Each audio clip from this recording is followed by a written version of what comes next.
Ang paghahanda sa undas, pinangunahan ni Mabalacat City Mayor Jill Aquino ang malawakang inspeksyon at paglilinis sa Municipal Cemetery sa Barangay San Francisco nitong Miyerkules, October 29. Kasama ng alkalde ang ilang miyembro ng sangguniang panglungsod at barangay officials sa isinagawang pag-iikot para matiyak ang kalinisan at kaayusan sa pagdagsa ng publiko sa darating na undas. Aniya, ilang linggo na silang abala sa paghahanda sa mga sementeryo, kabilang ang pagpuputol ng damo at paglalagay ng karagdagang ilaw.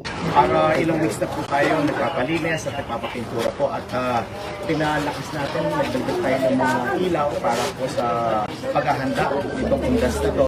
At kasama po namin ang mga city officials po nandito, nag-inspect po kami kung ano naging resulta ng ating advice at instruction sa pagpapalinis at pagpapaganda ng ating public cemetery. Handa na rin daw ang iba't ibang tauhan para tiyaking ligtas at maayos ang daloy ng trapiko para sa mga bibisita sa sementeryo. Para sa kaayusan at kaligtasan ng bawat isa, lahat ng mga PNP natin, together with the CDRMOs at City Health Office, ay lahat po yan nakadeploy. Layunin umano ng aktibidad na matiyak ang kaayusan sa paggunita ng Undas 2025 para sa lahat ng Mabalakenyo. Kasama si Riniela Tugay, Raymond Tasoy, CLTV 36 News.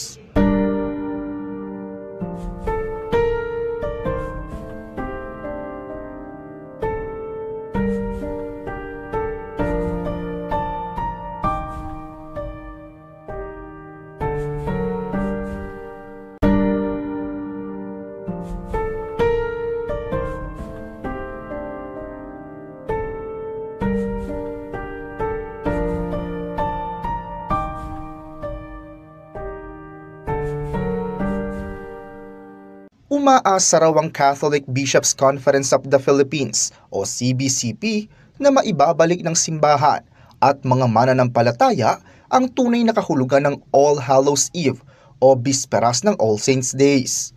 Anila, ang orihinal na layunin ng Bisperas tuwing October 31 ay unti-unti nang napapalitan ng mga temang may kinalaman sa pananakot, multo at masasamang espiritu. Giit ni CBCP Office for the Postulation of the Causes of Saints, Chairperson Bishop Renato Mayugba, ang undas ay panahon ng pagninilay, panalangin at paggunita sa kabanalan ng mga santo at sa mga mahal sa buhay na yumao, at hindi na mga demonyo at lost souls na madalas itampok sa mga modernong selebrasyon.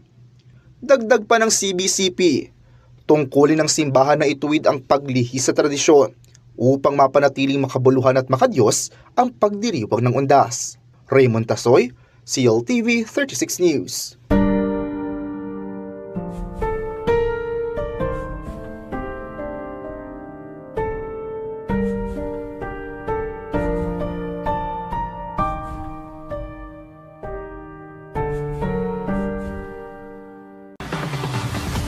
Hanggang ngayon, lubog pa rin sa baha ang ilang bahagi ng bayan ng Masantol, Pampanga. Sa loob ng mga nagdaang buwan, umabot na sa 26 barangay ang apektado, dahilan para malagay sa alanganin ang paggunita ng ilang residente ngayong undas. Isa sa mga lubog ang Masantol Public Cemetery sa Barangay San Nicolas, isa sa pinakamatanda at pinakamalaking libingan sa bayan. Ayon sa 68 anyos na kagawad ng barangay na si Homer Pangan, matagal ng problema ang baha sa lugar at para bang hindi na ito nawawala. Siguro hanggang 5 years maniba niyang lumbog ring public cemetery ang po retang private cemetery kaya ni siguro tinalimang ban. Paliwanag niya, isa sa pangunahing rason ay ang high tide na umaabot hanggang sa mga libingan. Itapin maniba niyang pinatubo ang poing high tide, medyo may raguling high tide ngayon anti kanita kay man mirarasa na high tide kayo ngayon po adadanasan mi na po itang high tide maragol. Kaya po alos lalbog la po rin kayo kaming purok. Malaking salik din umano ang mga flood control project na tila napabayaan o posibleng ghost project na lamang. Dalan po guling siguro po itang flood control gagawan da hanggang ngayon po ay pa makakay kaya po ing danom po high tide nilulubketi po makabebe ang po pong Masantol. Kasi po, Pampanga River ne po, dengan pong flood control kakayandakin, impong Nueva Ecija, impong Rosala yan, indanon po, punta po kay Katamo, impong Bandang Babo, kini nga po tataglos, suling kini po kasing papuntang dagat kini pong Pampanga River. Dahil dito, taon-taon ay pakaunti ng pakaunti ang mga dumadalaw sa sementeryo. May ilan na ring napilitang ilipat sa mas mataas na lugar ang labi ng kanilang mga mahal sa buhay. Diritak la, ring aliwa po kasi, lalako doon po ring metera po kini, lilipat doon po ka ring, limbawa po yung Lakeview ne po, medyo matas yan pong bagyayan. Maging ang katapat na private cemetery, halos hindi na rin mapakinabangan dahil sa lumot at tubig baha, ayon sa ilang residente na nakausap ng CLTV36 News. Samantala, nagsagawa ng sandbagging at inspeksyon ng LGU sa pangunguna ng Masantol Municipal Risk Reduction and Management Office o MDRRMO nitong Lunes, October 27 bilang paghahanda sa undas. Prioridad raw ng LGU ang kaligtasan at kalusugan ng mga residente. Ayun po, nag-conduct na po kami ng sandbagging para may madaanan yung mga tao dun sa lubog na part. Tapos may nag-clearing operations na rin kami. Tapos naglagay din po kami dun sa talaga hindi na accessible. Maglalagay din po kami ng mga tirikan ng kandila sa harap para kung sakali doon po sila magtirik ng kandila. And then plansyado na rin po yung aming deployment plan. Tapos naka-ready na rin po yung mga logistics na gagamitin. Batay sa datos ng MDRRMO, may kabuuang 7 sementeryo sa Masantol. 6 sa mga ito ang patuloy pa ring nakararanas ng pagbaha. Sa kabila ng mga pangakong proyekto, nananatiling tanong ng mga Masantolenyo kung kailan matutuldukan ang kanilang kalbaryo. Malinaw na kahit ang mga yumao ay biktima rin ng korupsyon sa mga flood control project. Aisel Fernando, CLTV36 News.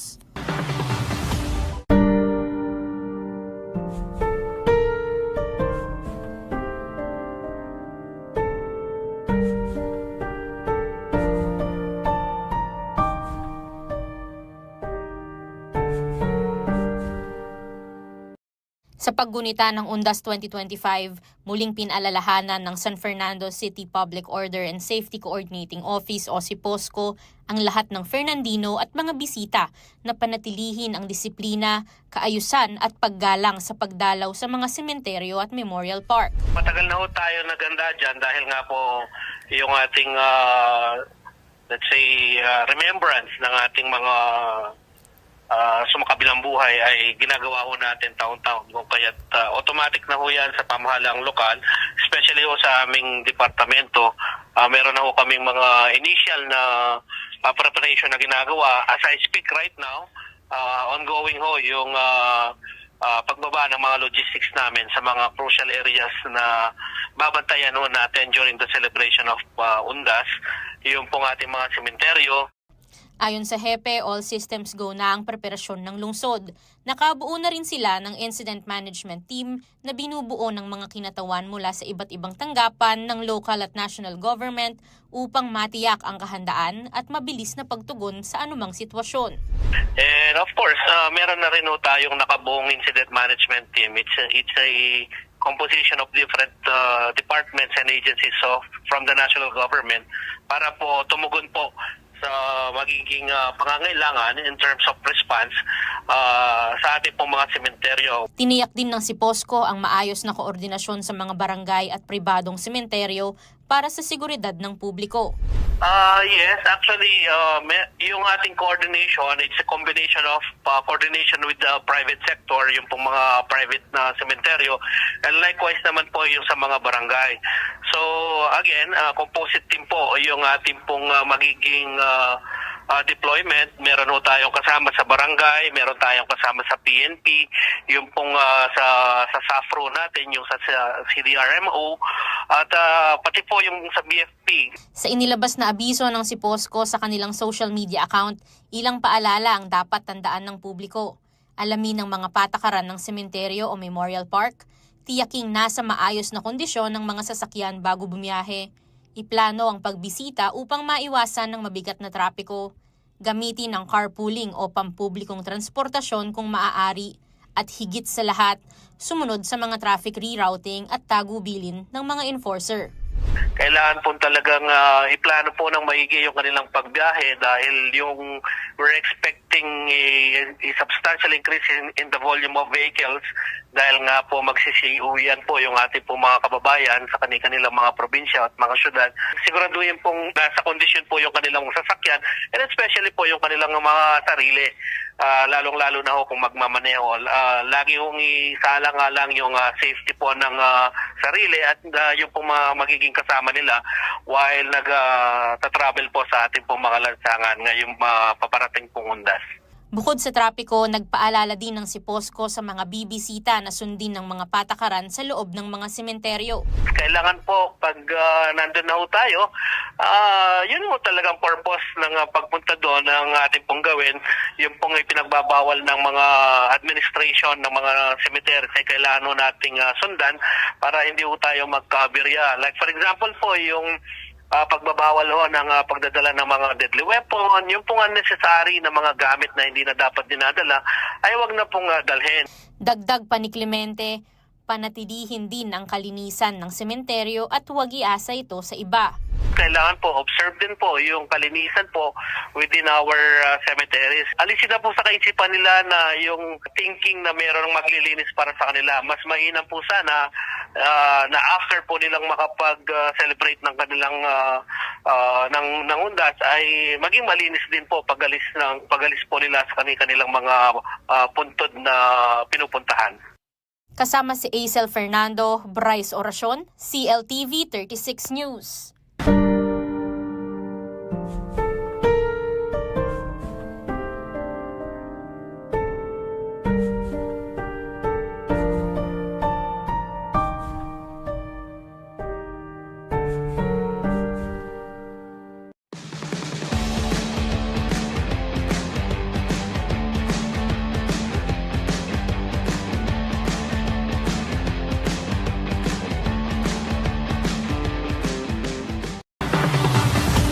Paigtingin ng Philippine National Police o PNP ang kanilang presensya sa mga komunidad at business areas para sa paggunita ng taong bayan sa kanilang mga yumaong mahal sa buhay sa una at ikalawang araw ng Nobyembre. Naglabas ang direktiba si Acting PNP Chief Lieutenant General Jose Melencio Natates Jr. sa lahat ng unit sa bansa na palawakin pa ang patrol operations at makipag-ugnayan sa mga lokal na pamahalaan at barangay officials. Hakbang raw ito upang makagawa ng mga estratehiya at maiwasan ang iba't ibang krimen tulad ng pagnanakaw habang ang mga pamilya at mga negosyante ay bumibisita sa kanilang namayapang mahal sa buhay sa mga sementeryo. Pinahiyuhan din ng opisyal ang publiko na magdoble ingat bago umalis ng kanilang mga tahanan.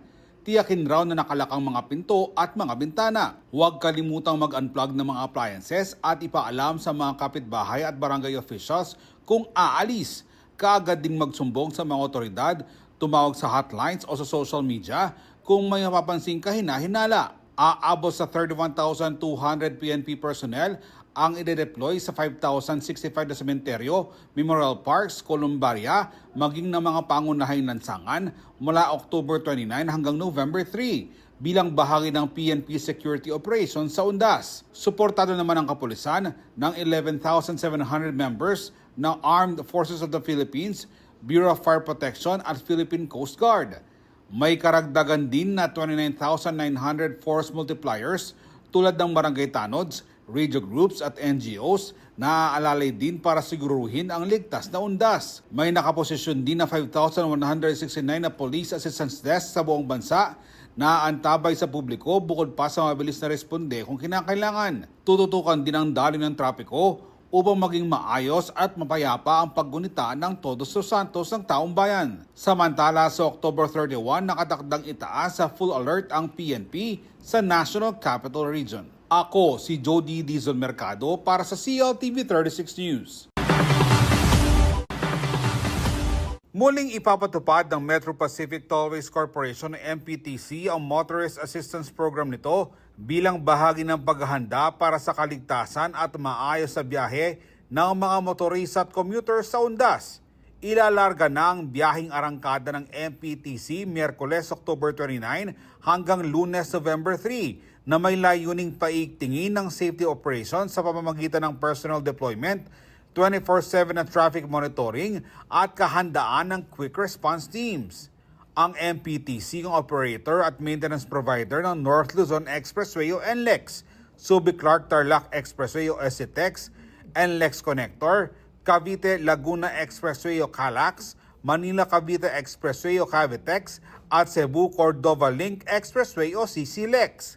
Aabot sa 2,000 kawani ng MPTC ang magmamando sa lahat ng expressway kasabay ng pakikipag-ugnayan sa Philippine National Police, local government units at iba pang mga ahensya.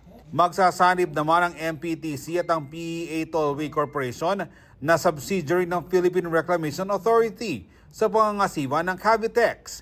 Magbibigay ng libreng towing ang korporasyon para sa Class 1 at Class 1M vehicles para sa CCLEX sa pinakamalapit na exit mula alas 6 ng umaga ng October 30 hanggang Lunes, November 3. Ipagpapaliban din ang pagkukumpuni ng mga expressway sa nabanggit na petsa para sa mabilis sa daloy ng trapiko.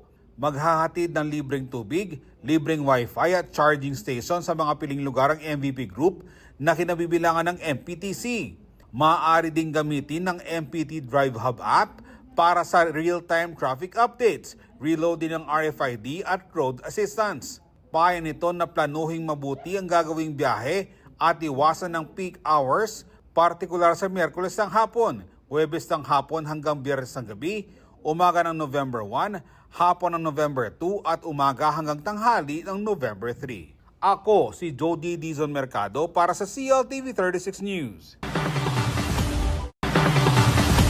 Patuloy umano ang pamahalaang panlunsod ng Mabalacat, Pampanga sa kanilang kampanya kontra iligal na droga. Kabilang sa mga hakbang na isinagawa ng LGU, ang surprise drug testing sa Mabalacat City Bus Terminal sa Barangay Dao nitong Lunes, October 27. Ilang drivers at mga konduktor ang sinuri para sa ipinagbabawal na gamot. Katuwang sa nasabing aktibidad, ang Philippine Drug Enforcement Agency o PDEA Pampanga, Philippine National Police at Clark Airport Interdiction Unit. Layunin ng operasyon na tinawag na Oplan on the Spot na tiyakin ang kaligtasan ng mga pasaherong babiyahe upang gunitain ang araw ng mga patay. Nagsagawa rin ng sweeping at inspection ang mga K9 team sa mga bagahe ng mga commuter upang walang mailusot na anumang kontrabando. Sinuri rin ng mga otoridad ang kalagayan ng mga sasakyan. As of 12 noon ng October 28, wala pa rin inilalabas na resulta ang Mabalacat City LGU ukol sa drug testing. Rainiela Tugay, CLTV 36 News.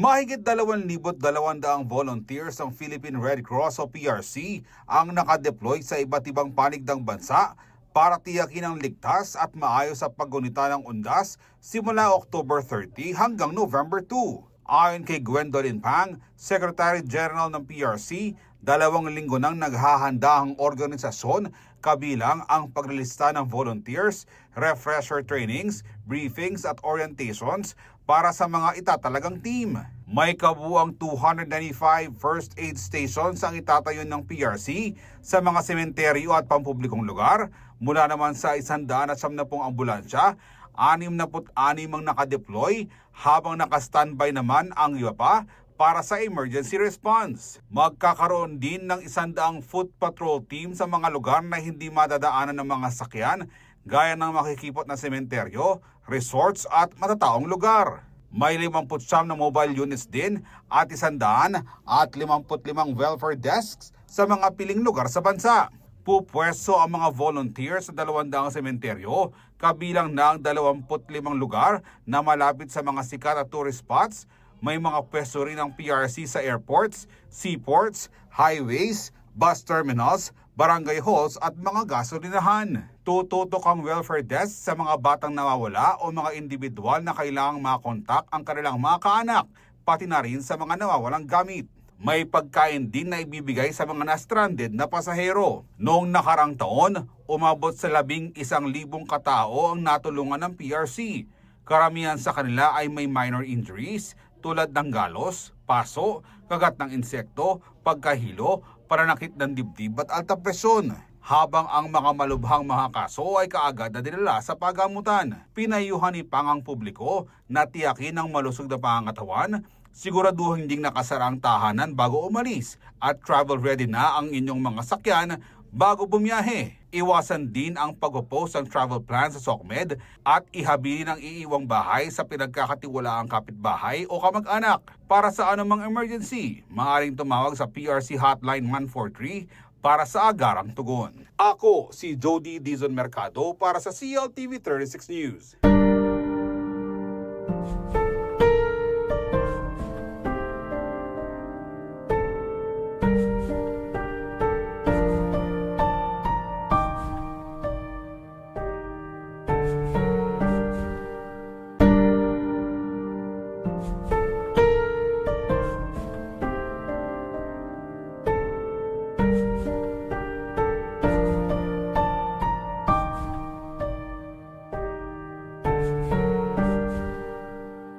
Tiniyak ng Department of Energy o DOE na sapat ang supply ng kuryente sa buong bansa habang ginugulita ang undas. Patuloy daw ang koordinasyon ng DOE sa National Grid Corporation of the Philippines o NGCP, mga power generation companies, distribution utilities at electric cooperatives para mapanatili ang tuloy-tuloy na power supply ngayong long weekend.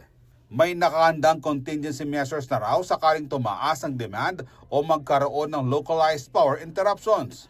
Magbabantay ang NGCP at distribution utilities para agad na makapagpadala ng technical personnel kung kakailanganin. Nakikipag-ugnayan din ng DOE sa mga kumpanya ng produktong petrolyo para mapanatiling sapat ang inventaryo ng gas at diesel, lalo na sa gasoline station sa mga pangunahing lansangan. Kasabay nito, magbabantay rin ng ahensya sa presyo ng langis para maprotektahan ang consumers laban sa overpricing o pananamantala.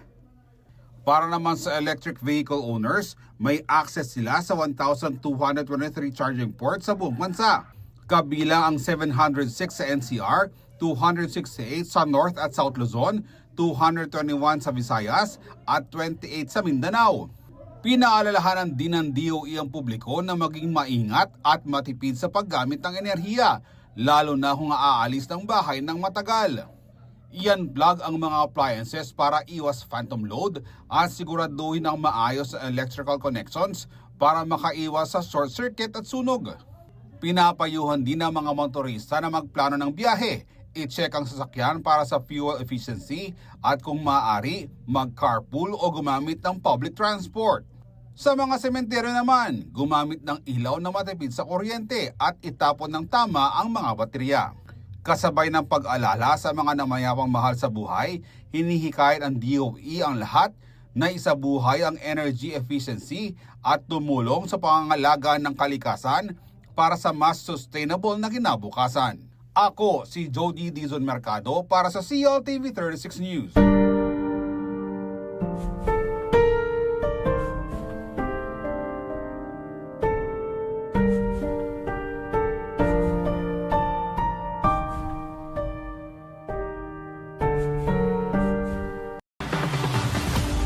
Taon-taon, isa sa mga kinagawian ng mga Pilipino ang maagang paghahanda para sa undas.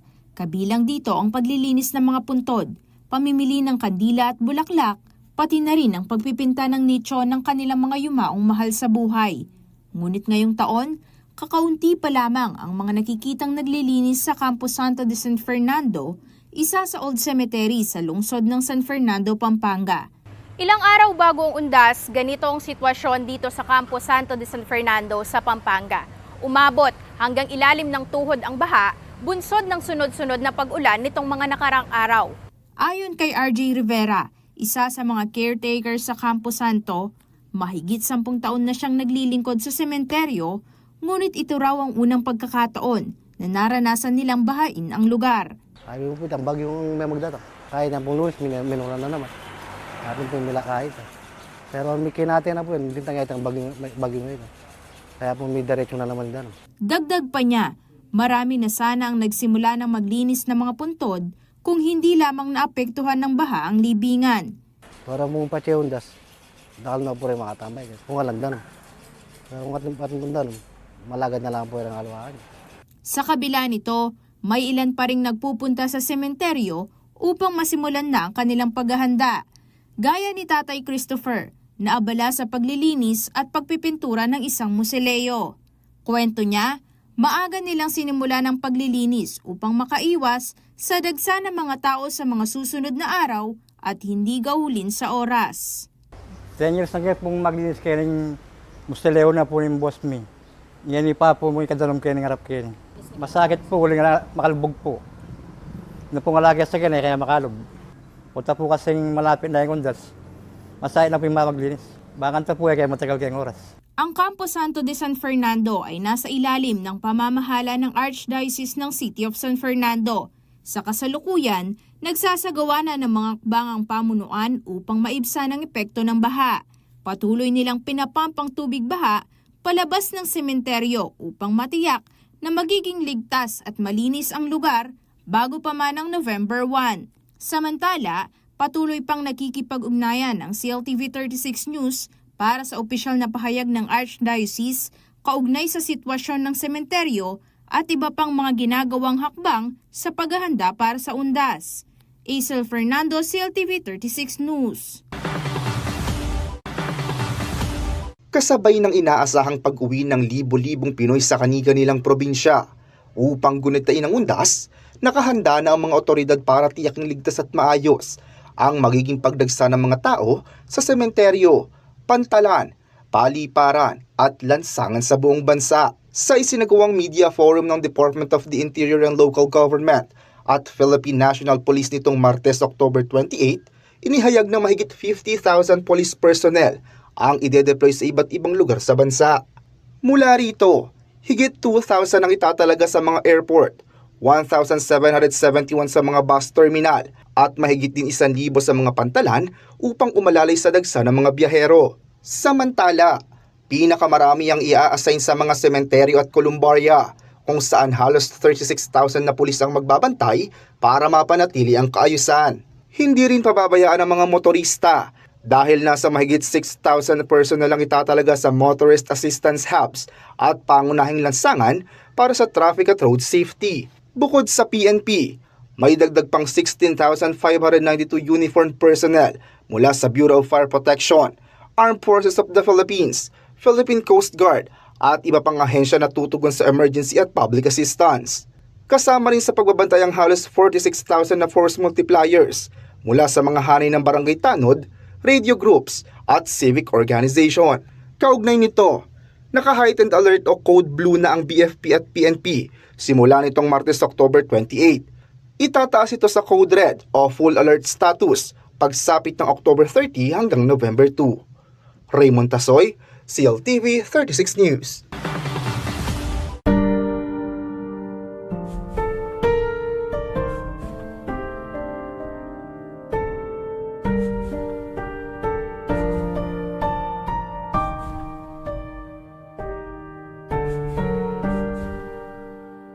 Habang milyon-milyong kababayan ang umuuwi sa probinsya para sa undas, nagbabala ang Philippine National Police sa posibleng pagdami ng online scams kabilang ang mga peking Airbnb bookings at rent-tangay scheme. Paiigtingin umano ng kanilang Highway Patrol Group ang information drive sa mga biyahero upang maiwasan ang mga insidente ng panloloko kung saan hindi na ibabalik ang mga nirentahang sasakyan matapos kunin ng mga suspect.